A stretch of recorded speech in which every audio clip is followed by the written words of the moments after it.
All right, so we have the final Alien Romulus trailer.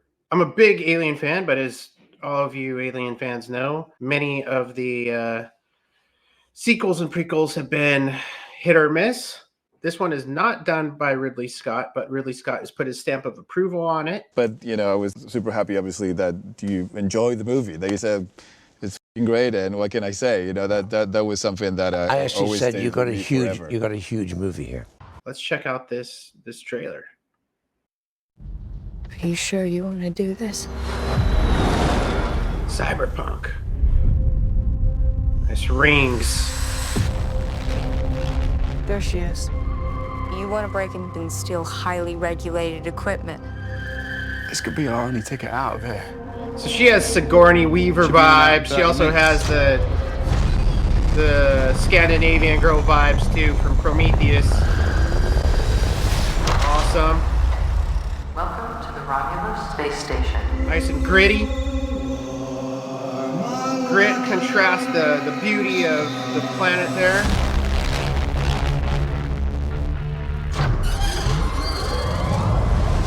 This place gives me the creeps. What the hell is this? I don't know. Definitely a palette is Prometheus-esque. Space crawlers.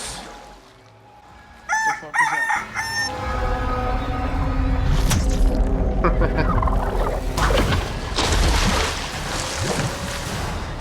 Young? Stop playing around, man. Just get up. I'm not playing around. There's something in the water. What do you mean there's something in the water? I don't know. There's just something in the fucking water.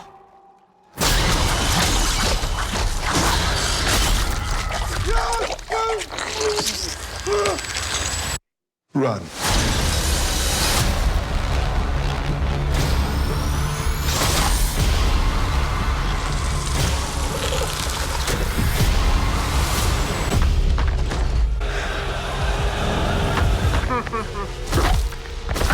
Gnarly. Tomorrow. I don't know what to do.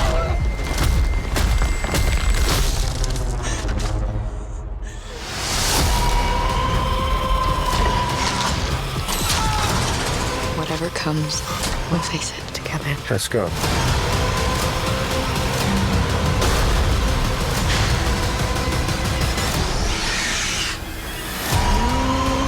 Impact event in 5, 4, 3, 2, 1.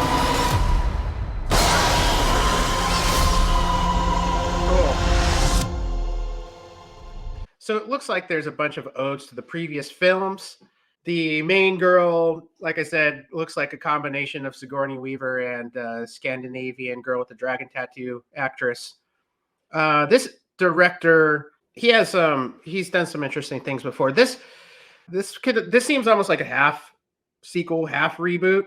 There's a lot more alluding to things from Prometheus and Covenant than I expected, especially some of the color palette and kind of closer to the Covenant alien than to the time period of Alien Romulus. Let's give you a good idea of where the Aliens movie starts.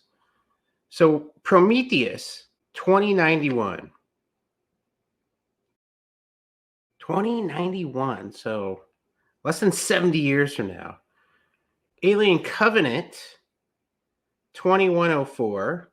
Alien, 2122, Aliens, 2179, and sandwiched between them is this new movie, Alien Romulus, at 2142.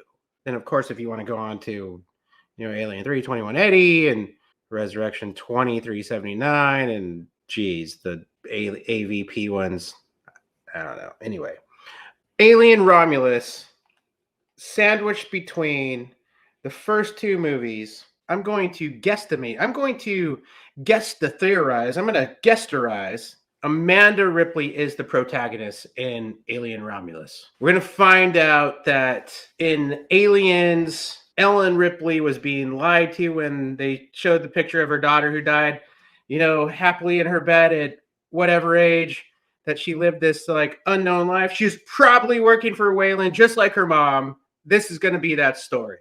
How she followed in her mother's footsteps and faced the same fate. Maybe she lives through it. Maybe she dies. We don't know. But when Ellen is being briefed after waking from hypersleep for all those years and sees that her daughter had passed away at a late age, it's probably that she survived. That probably wasn't faked. Couple of other interesting things. There's definitely a connection to Prometheus that I didn't expect, considering how much the film was hated by most fans. Not myself. I love Prometheus. I have a special edition Target Blu-ray here that has, a photo booklet and all this stuff. But interestingly, it also connects you to an app. And at the time, apps weren't super popular, but there's an app for the movie Prometheus that you could get from buying this Target exclusive. And it gave you access to Wayland Corp internal files. And one of those was Peter Wayland discussing his mentor, Tyrell, Blade Runner Tyrell. Very interesting.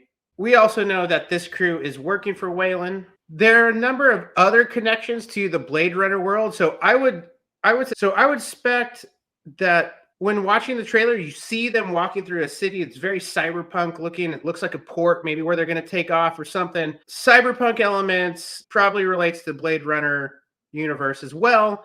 Probably an off-world spaceport that they're going to take off from this mission on. Possibly the moon or Mars. It looks more kind of like what Mars might be. Speaking of Mars. So in Roman mythology, Mars fathers twins. The god Mars fathers twins. Remus and Romulus. This film is titled Alien Romulus. Why? Maybe this journey starts at Mars. As simple of allegory as that they take off from Mars and this is Romulus. Or we get some other weird things that Remus and Romulus were raised by wolves or she-wolf, actually. The she-wolf could be a stand-in for the Xenomorph. Who knows? Lots of things to play around with there. And it could be multi-leveled. The twin factor, that Romulus was a twin and he became the first ruler. Maybe we have something like what we saw in Alien was Remus and he gets killed. And Romulus, the other twin, the other Xenomorph twin, lives on and perhaps spawns a civilization that we see in Aliens. I like that. I appreciate how the director has approached the legacy of Alien and Aliens and taken bits and pieces of all the movies to synthesize them into this new thesis. It would be cool to see Amanda Ripley be the protagonist. It would even bolster Ellen Ripley's story. Sometimes we have these sequels / prequels / reboots that take a story and they undermine their original hero or heroine. I think in this case, we have an opportunity to show a generational succession of heroes, heroines. Usually you talk to military people, well, my grandfather fought in World War II, my dad fought in Nam, and thus I fought in the war on terrorism. This would be really interesting because you have the Ripleys here where Ellen fights in the first war, her daughter fights in the second, and then Ellen, because of hypersleep, fights in the third war in that trilogy. Wow. That's kind of awesome if you think about that. I hope that's what happens. This looks good. I'll be there opening weekend. Check this out. Tell me what you guys think in the comments.